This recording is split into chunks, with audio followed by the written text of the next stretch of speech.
Hi guys, and welcome back to the Douglas Fir Association. This is episode two. We are how many episodes in now? Four episodes in Yeah. into the first series. So my name's Matticus Tattooi, and obviously we've got here Luke over at Reservoir Reviews. So yeah, it's good to be back. Yeah. So today we're going to be discussing the second, third, and fourth episode of season one.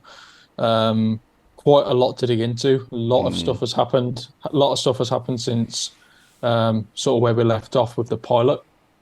A lot of stuff's been unveiled. A lot of relationships started, and a lot more stuff's been revealed as such.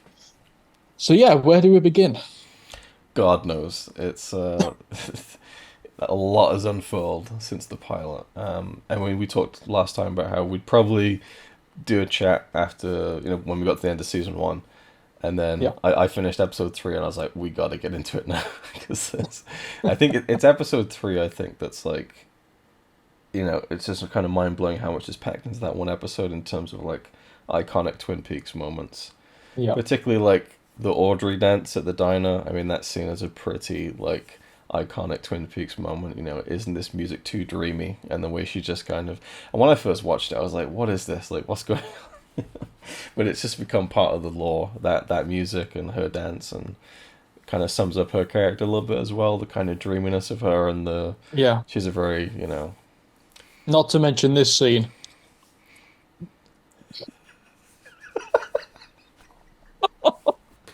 When you're talking like this, when you're talking all the time,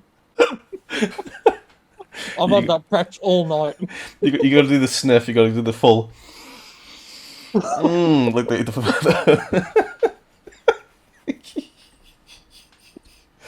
That yes. might not have been the best idea. I wonder how many But yeah, takes they did of that him stuffing his face oh, with that baguette. that was an amazing episode, though, wasn't it?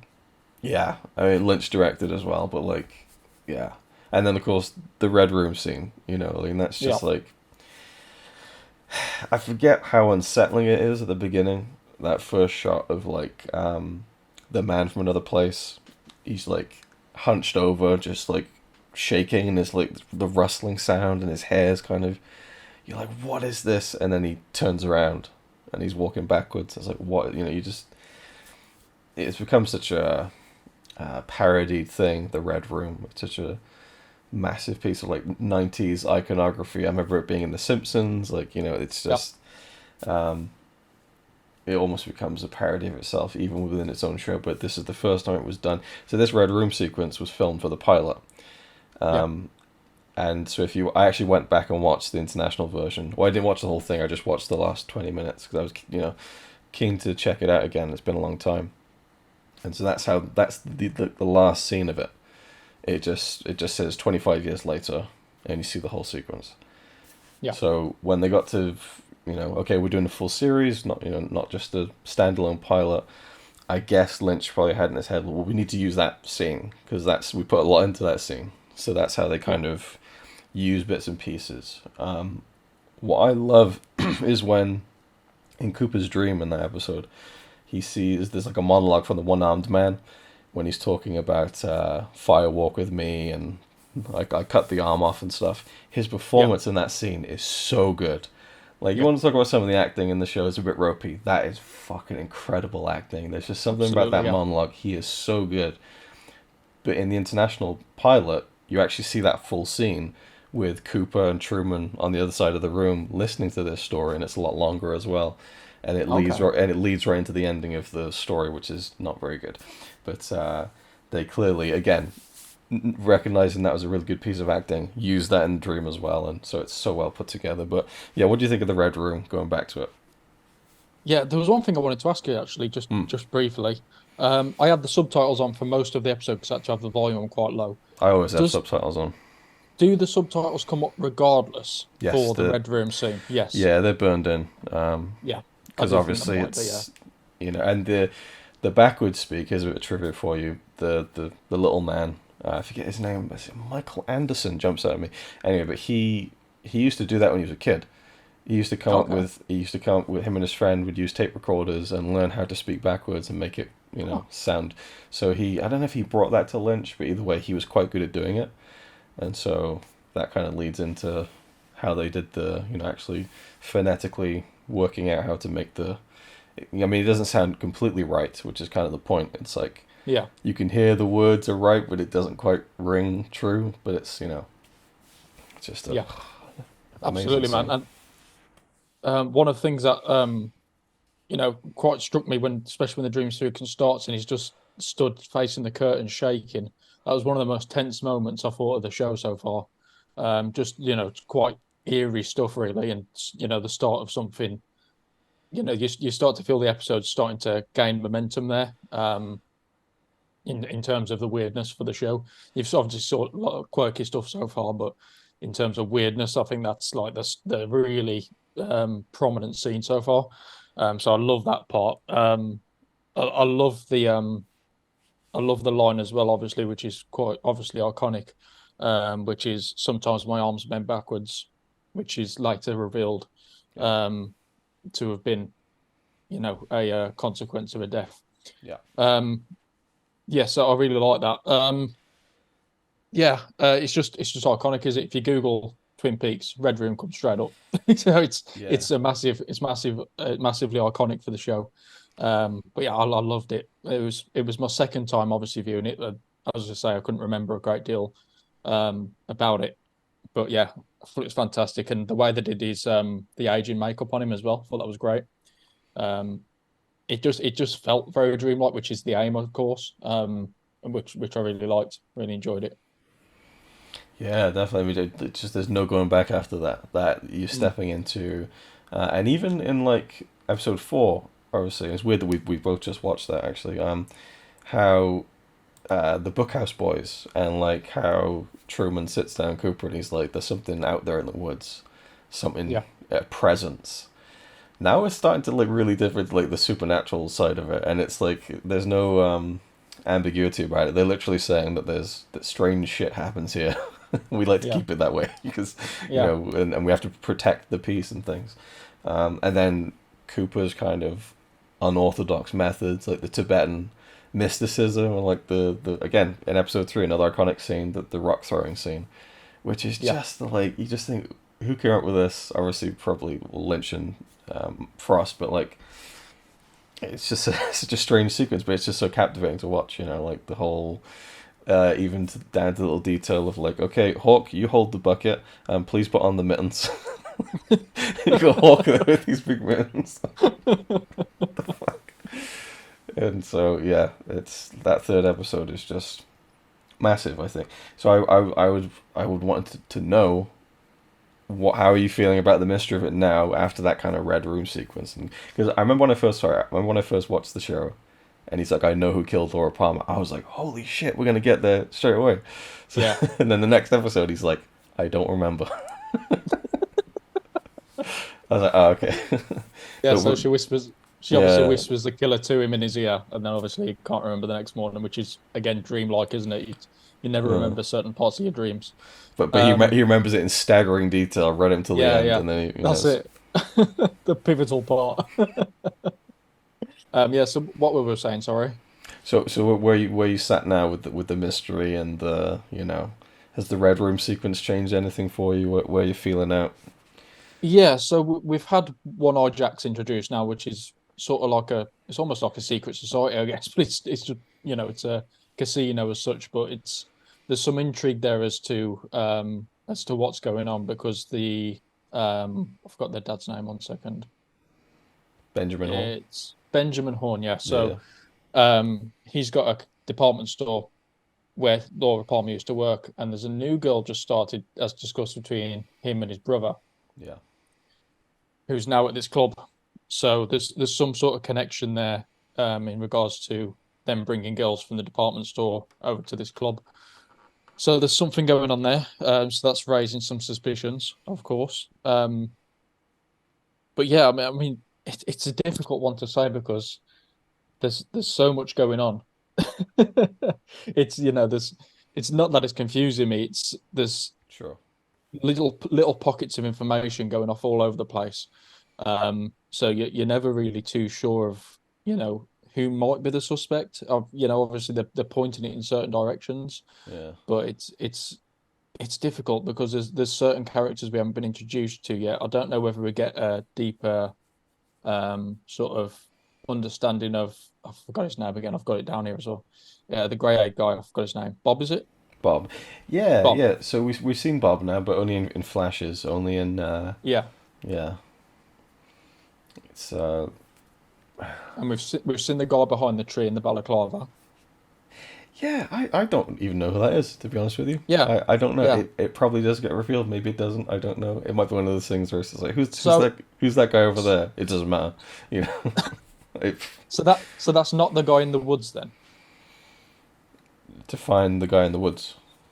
They were talking about there's somebody in the woods, and he's obviously in the woods in a No, I think balaclava. well again Truman's saying that there's something in the woods, a Okay, presence. You know what I okay, mean? Like there's a an evil force, maybe. I think that it's really more okay. of that kind of idea, I think, as opposed to a person.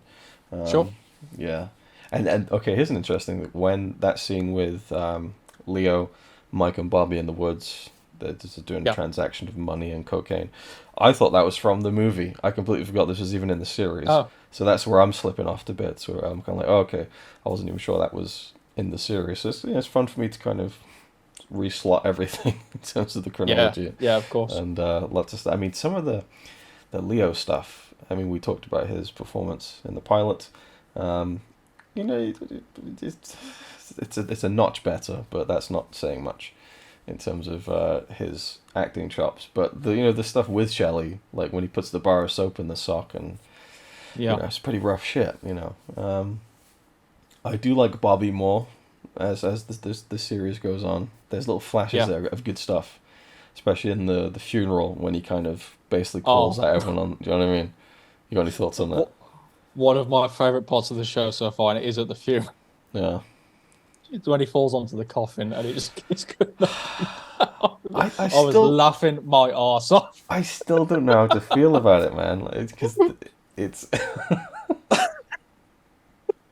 it's a very like I don't know. It's a really conflicting scene because Mm, Leland, poor Leland, he jumps on the coffin, he's crying his eyes out. It's and you're seeing the very different ways the parents are taking this in terms of their grief, and I think there's there like a shot of him getting like sedated by some nurse in his house. He's yeah, getting ready for yeah, the day, and she's shooting him up or something. But I think it might even be the day of the funeral. But yeah, it's just the way the coffin goes up and down is very comedic, and yet yeah. the music is playing. It's meant to be sad, and I don't know. It's just a very strange scene, and then it's pretty harsh. The next scene where Shelley's like, and she's like doing the thing for the guys in the like, it's like this is the guy's daughter, and she wasn't And really his very wife's just tactful. saying, "Don't ruin this for me." Oh, I know. Don't ruin this too. Oh Yeah, God. that's it. Um. Okay, here's one thing. Major Briggs, Bobby's dad. Yeah, He is one of my favorite characters of the whole Twin Peaks world. When I first watched it, he really wasn't. Just didn't click for me. I think there's a yeah, scene in the early in the second season that's just incredible with him, and it just unlocks my appreciation for him. So now going back, it's great to really appreciate what he's doing in these earlier episodes. He's got a very weird way of speaking, like he's like overly yeah, descriptive about stuff, and the relationship with Bobby, which is kind of interesting.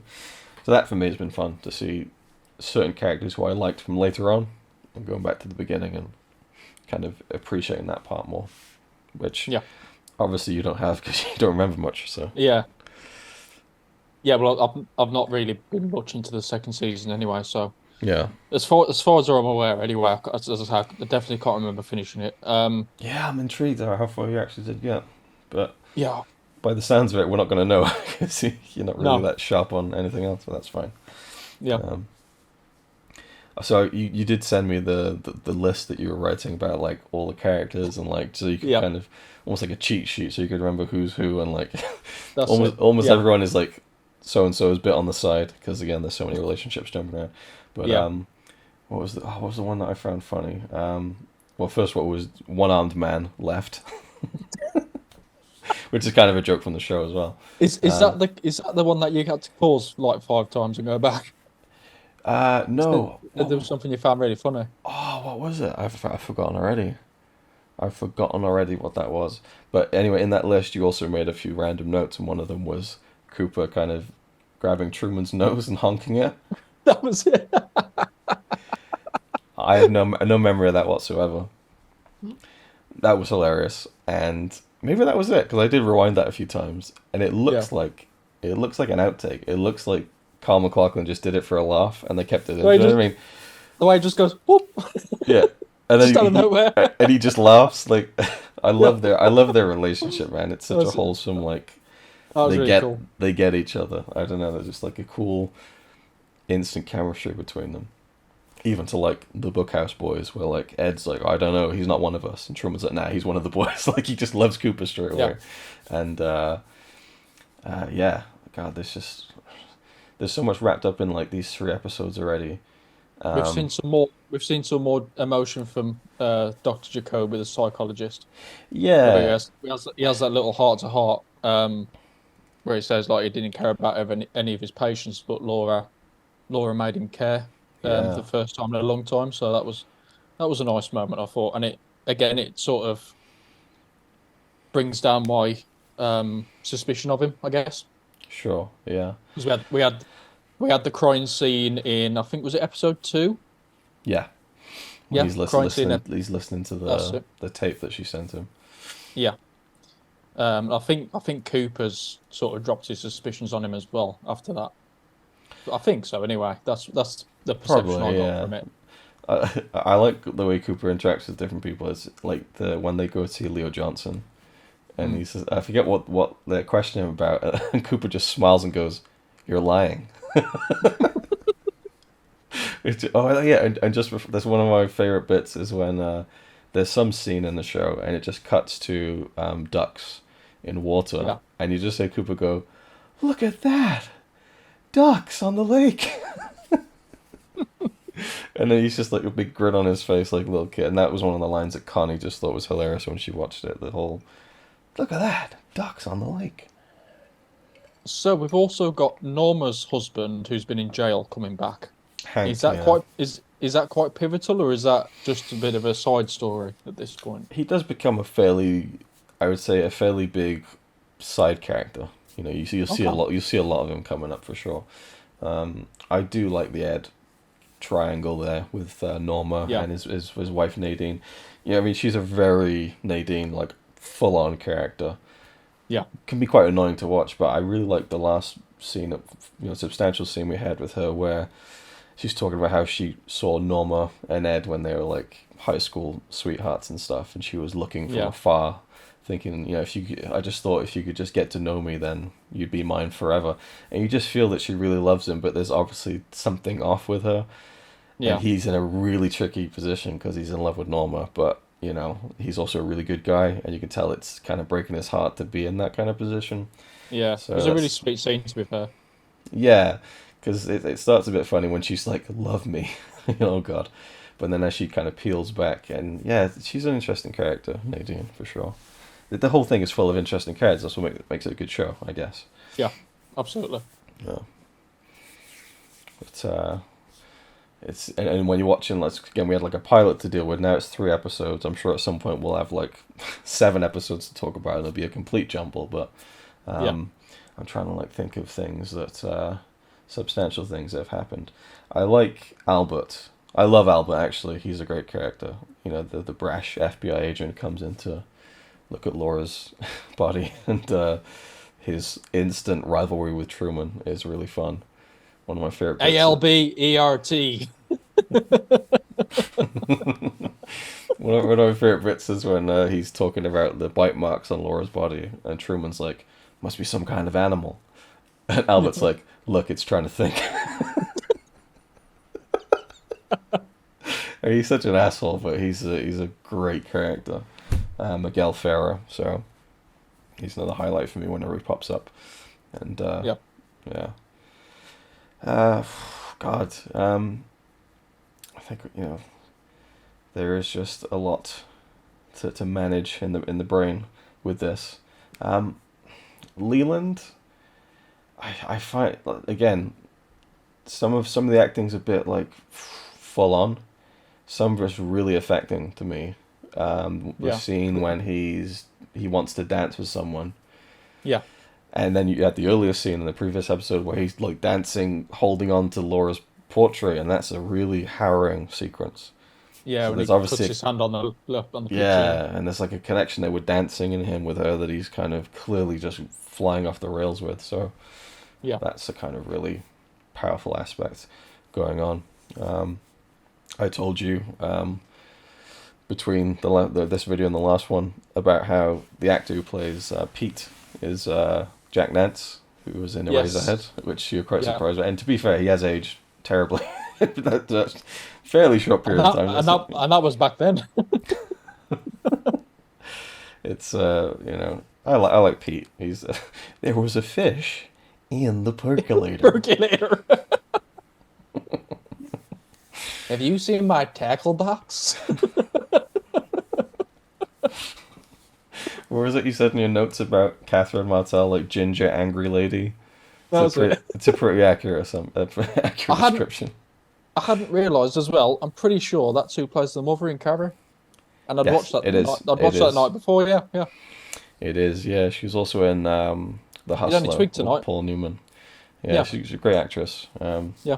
I like her character. She's the typical battle axe or the original deep freeze, as Truman called her. I'm allowed to say ginger angry lady because I'm married to one. So Bold words. um, yeah. So the one-armed man.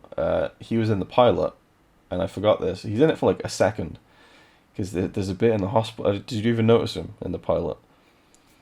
I don't think so. No. So I think it's around the time when they see Jacoby. When he's grinning and rubbing the tie, and Okay. you just see him get out of an elevator, and that's it. You never see him again, because in the extended version, he becomes a more of a pivotal character. But yeah, just little notes I thought was interesting. He's in the pilot for like a flash, and you barely see him. Yeah. Um, So one other thing that I confirmed in this last episode, it might have been the episode before actually, I'm not sure. Is that the I can't remember her name. The rape victim. Do you remember her name? Ronat, Yes. yeah, Ronat And Pulaski. and and Laura were confirmed to have been in the same place because of the DNA test, the not the DNA test, but the tests The that were twine, done. yeah, they're Yes. both It's tied fine, with the yeah. same, but Laura was. There was two different types of twine, so she was tied up Yeah. twice on the night she was killed. Yeah. Yeah, because I had an early suspicion that it might have been a separate thing, didn't I? Because of the lack of a letter being under the fingernail. True. Yeah. So that's now been confirmed to have been sort of the same thing as such. So Yeah. that's unconfirmed one of my theories. And I like, and they do it from the pilot, but it obviously just extends as the show goes on. Just how you get a feeling for most of the characters have some connection to Laura in some way. Yeah, Well, which is obvious because you would write that in the show. But I like how it kind of you feel like even like Audrey says like I didn't like Laura, but I had a respect for her because she was. But again, it's almost kind of too much. Where it's like, oh yeah, so she was, helping out with Audrey's brother with special needs. Oh, she was giving Josie English lessons. Oh, she was doing the Meals on Wheels program. But yeah, because she's the main character without being the main character, isn't she? So yeah, okay, well, I'm glad you brought that up because I think it's the second episode. It's just like a overly like thick cheesy scene. It's James having a flashback. And she's like, James, you know why I love you?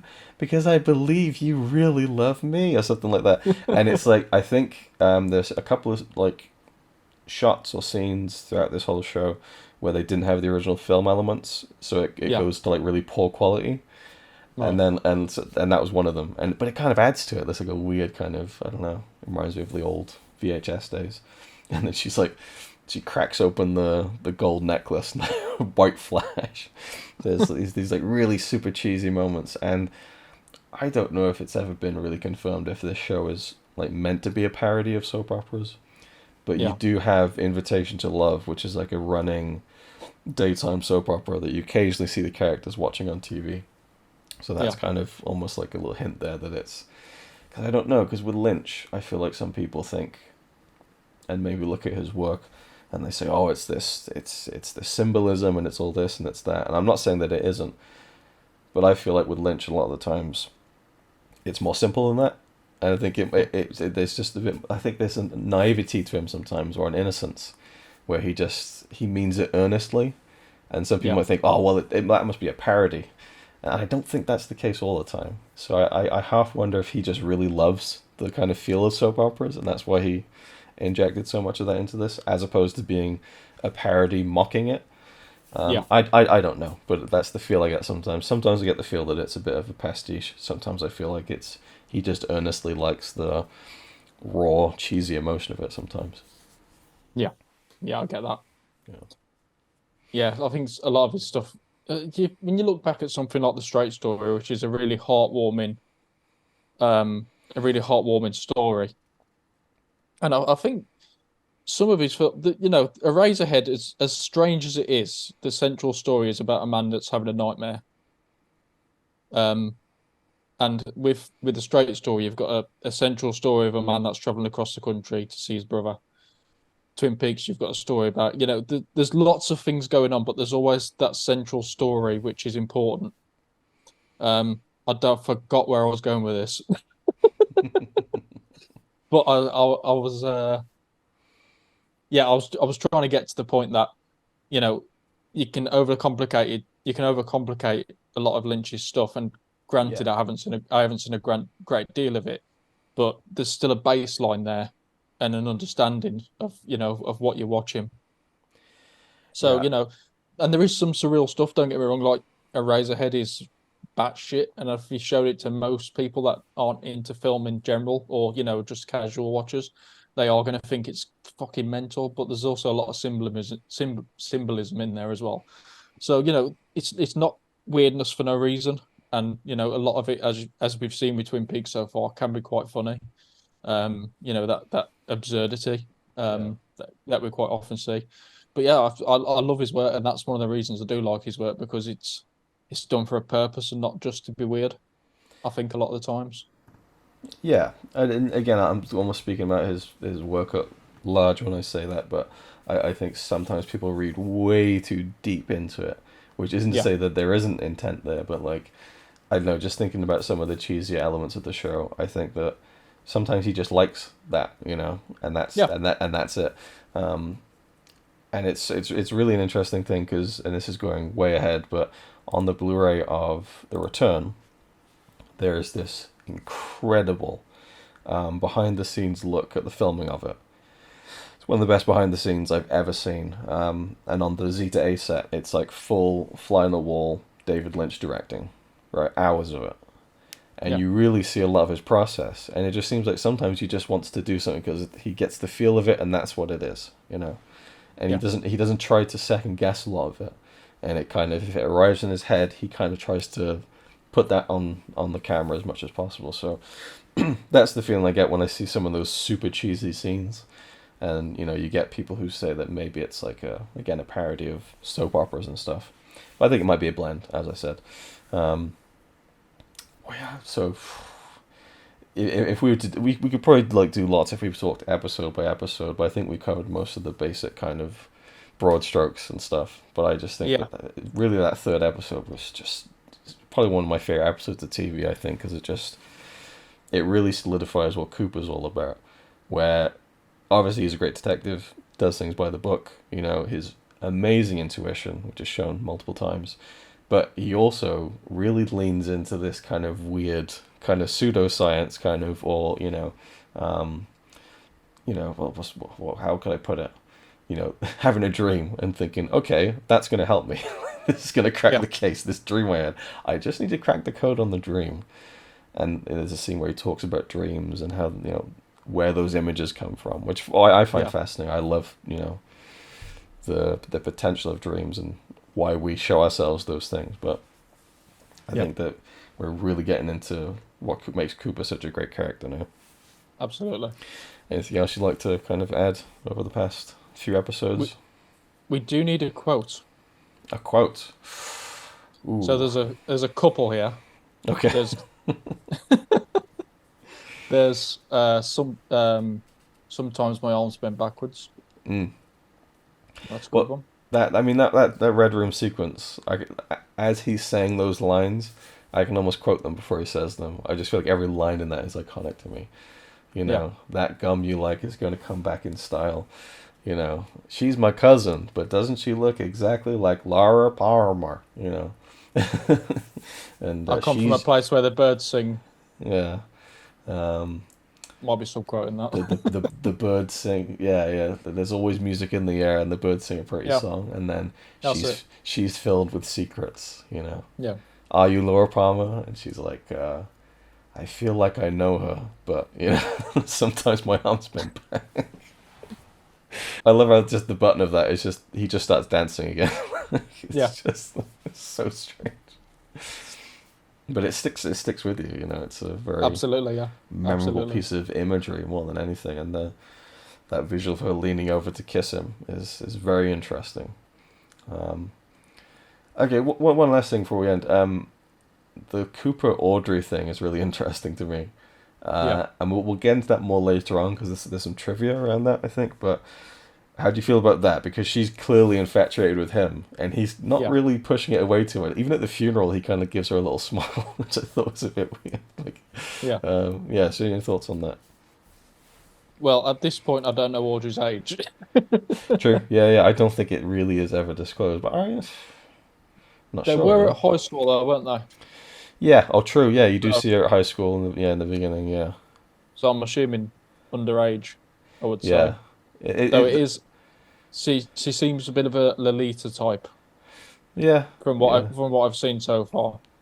Yeah. It does Um, it does get addressed later on, but yeah, it's interesting to go back and see how overt it was because she's very flirtatious with him, and yeah, he doesn't really bat it down too much. no, Oh, and I really like the conversation. I forget even the wording of it, but when Cooper and Hawk are sat there after the funeral, and they're talking about, you know, do you believe? I forget the line, but like they're kind of getting into the idea of like a soul, and having different parts of your soul, and so I just like that stuff. You know, the kind yeah. of the deep philosophical shit. It's kind of interesting to me. That's another facet of Cooper's character as well. Right, so I guess we'll wrap it up there. And seeing as this one's on your channel, you can end with the quote. I'll put the pressure on you for that one. Okay. So we've got one armed man left. We'll go with that. Gotta be. It's gotta be. It's gotta be. We should probably we'll do them for the finale, I guess, after we've watched the ending. 'Cause there's only like 3 episodes left, I think. So Yeah, yeah. So we're we're right coming up near to the the end of the end. season now. Yeah, Yes, we're nearly wrapped up season one. So should expect that video within the next, I'd say probably about a week, maybe. yeah, probably. But we won't put any time pressure on it anyway, just in Hmm. case we're busy. Yeah. But yeah, so thank you all so much for watching. I will have done an introduction video on why this video has been uploaded. But yeah, thank you all so much for watching. Thank you, Luke. Thank you for joining us, and thank you for going on this journey with me. Yeah. So yeah, thank you all very much for watching, and we'll see you on the next time.